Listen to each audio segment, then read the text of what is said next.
আসসালামু আলাইকুম। I news বাংলার আন্তর্জাতিক সংবাদে স্বাগতম। আফগানিস্তানে অনির্ধারিত সফরে মার্কিন প্রতিরক্ষামন্ত্রী।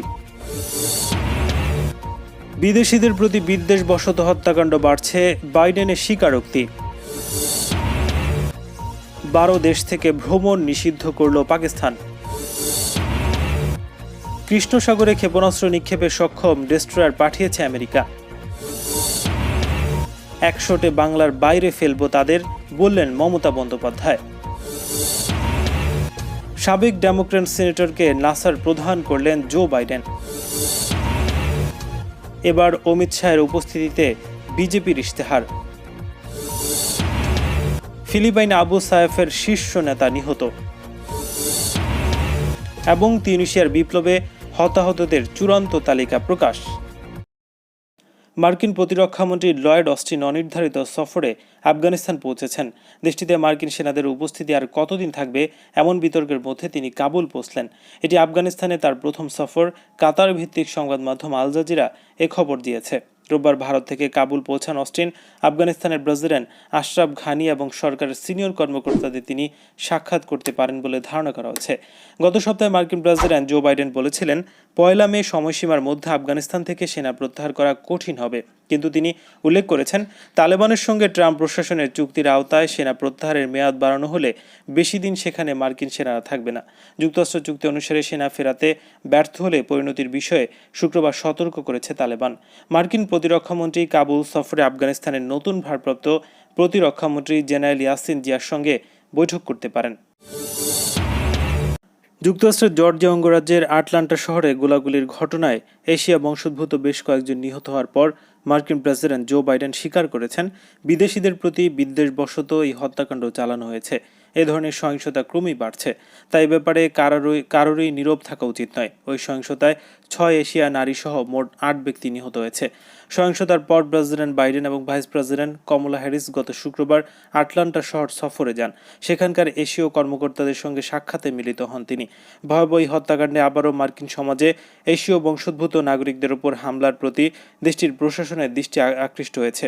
প্রেসিডেন্ট বাইডেন এশীয় নাগরিকদের উপর সহিংসতার ব্যাপারে বলেছেন, এর প্রতিবাদে বহু মানুষ রাস্তায় বেরিয়ে পড়েছে এবং তারা খুবই উদ্বিগ্ন, কেননা তারা হামলার শিকার হচ্ছে, এমনকি তারা মানসিক এবং সামাজিকভাবেও হেনস্থার শিকার হচ্ছে।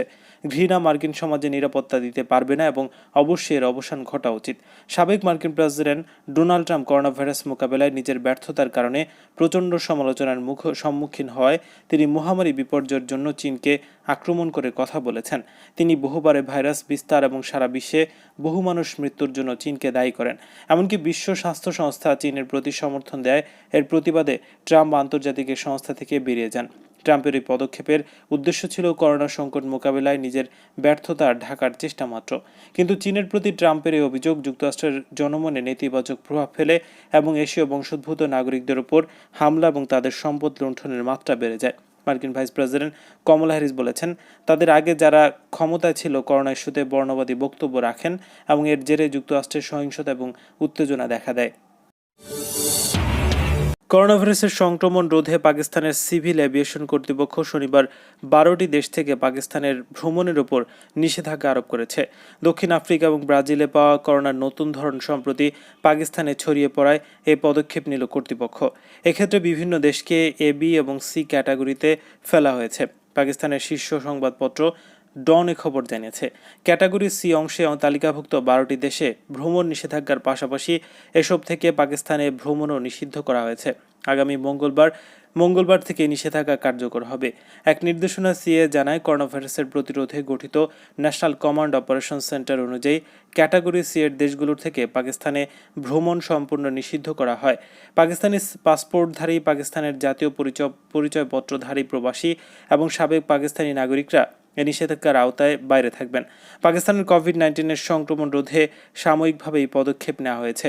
এভিয়েশন বিভাগের এক মুখপাত্র জানান, সিএএ এবার ক্যাটাগরি সি হালনাগাদ করেছে, যুক্তরাজ্যকে ক্যাটাগরি সি থেকে বিতে স্থানান্তর করেছে। সিএ জানায়, ক্যাটাগরি এর দেশগুলো থেকে আগত যাত্রীদের পাকিস্তানে প্রবেশের আগে করোনা ভাইরাস পরীক্ষার প্রয়োজন নেই। ক্যাটাগরি এর দেশগুলো হলো অস্ট্রেলিয়া, ভুটান, চীন, Fiji, Japan, Kazakhstan, Laos, Mongolia, Mauritania, Morocco, Myanmar, Nepal, New Zealand, Saudi Arab, Singapore, দক্ষিণ Korea, Sri Lanka, Tajikistan, Trinidad, Tobago এবং ভিয়েতনাম। বি ক্যাটাগরিতে রয়েছে Botswana, Brazil, Colombia, Comoro, Ghana, Kenya, Mozambique, Peru সহ অন্যান্য দেশগুলো। মার্কিন নৌবাহিনী কৃষ্ণ সাগরে ক্ষেপণাস্ত্র নিক্ষেপে সক্ষম একটি ডেস্ট্রয়ার পাঠানোর কথা ঘোষণা করেছে। আমেরিকার ষষ্ঠ নৌবহর এক বিবৃতিতে জানিয়েছে, তাদের ডেস্ট্রয়ার ইএসএস পোর্টার ইউক্রেনের সঙ্গে ২১তম নৌমহড়ায় অংশ নিতে কৃষ্ণ সাগর অভিমুখে যাত্রা করেছে। এই যৌথ মহড়ায় প্রায় ২,০০০ সেনা, ২৭টি যুদ্ধজাহাজ, ১৯টি সামরিক বিমান অংশ নেবে। মহড়ায় আমেরিকা এবং ইউক্রেন ছাড়াও Bulgaria, France, Georgia, Romania, Spain, তুরস্ক, নরওয়ে অংশগ্রহণ করবে।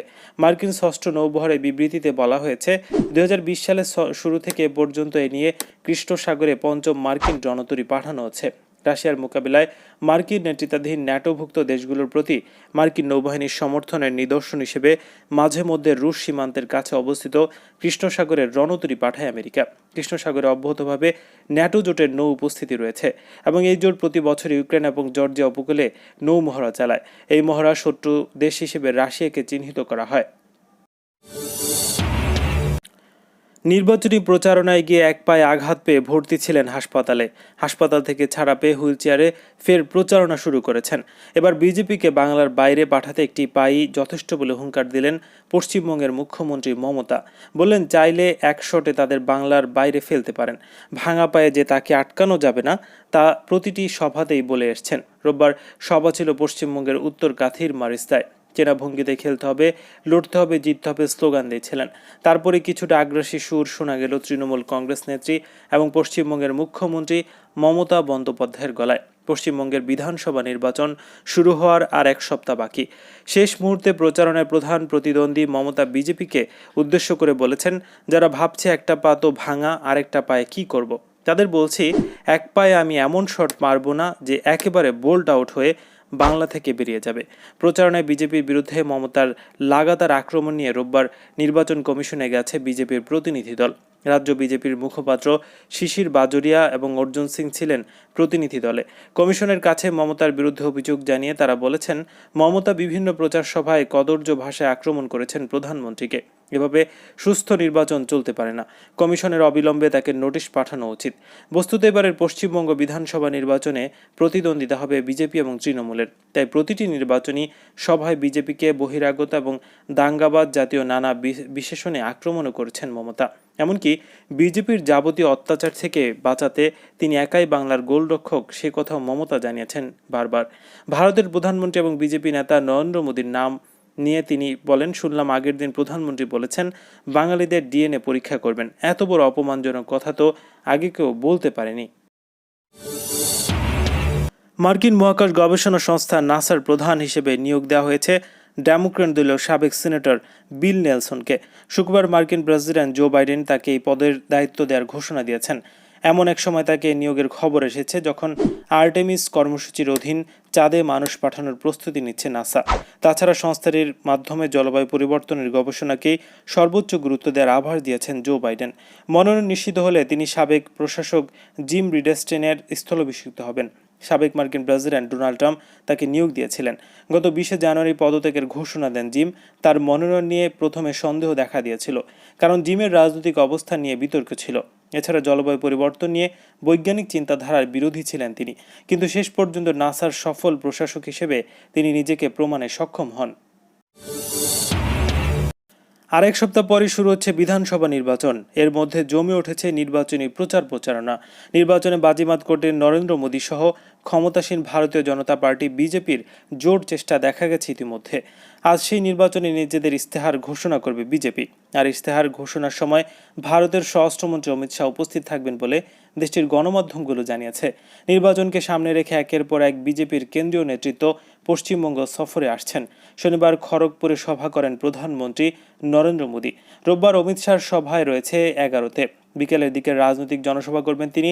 এদিনই বিজেপির ইস্তেহার ঘোষণা করার কথা রয়েছে। বিজেপির সাধারণ সম্পাদক কৈলাস বিজয় বর্গীয় জানিয়েছেন, অমিত শাহ পূর্ব মেদিনীপুরের এগরার পাল্লিঘাই স্কুল অ্যান্ড গ্রাউন্ডে এদিন সভা করবেন। তারপর তিনি মেচেদায় জেলার ডিভিশনাল অফিসে কর্মীদের সঙ্গে বৈঠক করবেন। সন্ধ্যা ইস্টার্ন জোনাল কালচারাল সেন্টারে তিনি দলীয় ইশতেহার ঘোষণা করবেন। পশ্চিমবঙ্গ বিধানসভা নির্বাচনের জন্য দেয়া ইশতেহারে একাধিক বিষয় উঠে আসতে পারে। জানা গেছে, বিজেপির ইশতেহারে সরকারি চাকরিতে নারীদের জন্য সুবিধার কথা থাকতে পারে। সরকারি ক্ষেত্রে নারীদের 33% আসন সংরক্ষণের প্রতিশ্রুতি থাকতে পারে ইশতেহারে। এছাড়া তফসিলি জাতি এবং উপজাতি শ্রেণী, পিছিয়ে পড়া শ্রেণীর মানুষদের জন্য একাধিক সুযোগের কথা ইশতেহারে থাকতে পারে। ফিলিপাইনের তাওই তাওই প্রদেশের লাঙ্গুয়ান শহরে দেশটির জঙ্গি গোষ্ঠী আবু সাইফের হাতে 1 বছরেরও বেশি সময় ধরে বন্দী 4 ইন্দোনেশীয় নাগরিককে উদ্ধার করেছে সেনাবাহিনী। শনিবার রাতে এক অভিযান চালিয়ে তাদের উদ্ধার করেন ফিলিপাইনের সেনারা। অভিযানে আবু সাইফের শীর্ষ নেতা মাজান শহীদু জুয়ান সহ 2 জঙ্গি নিহত হয়েছে। উদ্ধার হওয়া ইন্দোনেশিয়ার নাগরিকরা হলেন আরিজাল কাস্তা মিরান, আরশাদ বিন দাহলান, অ্যান্ডি রিসওয়াত এবং মোহাম্মদ খায়রুলদিন। গত বছরের জানুয়ারিতে প্রতিবেশী দেশ মালয়েশিয়ার তাবমিশান দ্বীপে ছুটি কাটাতে যান তারা। 17 জানুয়ারি তাদের অপহরণ করে আবু সাইফ। বার্তা সংস্থা রয়টার্সকে তথ্য জানিয়ে ফিলিপাইন সেনাবাহিনীর লেফটেন্যান্ট জেনারেল কর্লেটো ভিনলুয়ান জুনিয়র বলেছেন, এই 4 ইন্দোনেশীয় নাগরিককে অপহরণের মূল কারণ ছিল মুক্তিপণ আদায়। মাজান শহীদ জোয়ান ছিলেন এই অপহরণের মূল হোতা। তিনি আবু সাইফ গোষ্ঠীর শীর্ষ 5 নেতার একজন, দলের মাস্টারমাইন্ড নামে পরিচিত ছিলেন তিনি। ফিলিপাইনের আইনশৃঙ্খলা বাহিনীর কাছে মাজান শহীদ জোয়ান আপো মাইক নামে পরিচিত। রয়টার্সকে ভিনলুয়ান জুনিয়র বলেন, 4 জিম্মির মুক্তি এবং আপো মাইক সহ তার 2 সঙ্গী নিহতের ঘটনায় আমরা খুশি। অভিযানে আবু সাইফের বেশ বড় ক্ষতি হয়েছে। 1991 সালে ফিলিপাইনের মুসলিম অধ্যুষিত রাজ্য মিন্দানাওয়ে গঠিত হয় চরমপন্থী ধর্মীয় গোষ্ঠী আবু সাইফ। আব্দুর রাজিক আবু বকর জালজালানি ও তার ভাই খাদাফি জানজালানি ছিলেন এই সংগঠনের প্রতিষ্ঠাতা। তিউনিসীয় সরকার অবশেষে 2011 সালের বিপ্লবে হতাহতের একটি তালিকা প্রকাশ করেছে। দেশটির আনুষ্ঠানিক এক হিসেব বলছে, তখন 129 জন নিহত, 634 জন আহত হয়েছিলেন।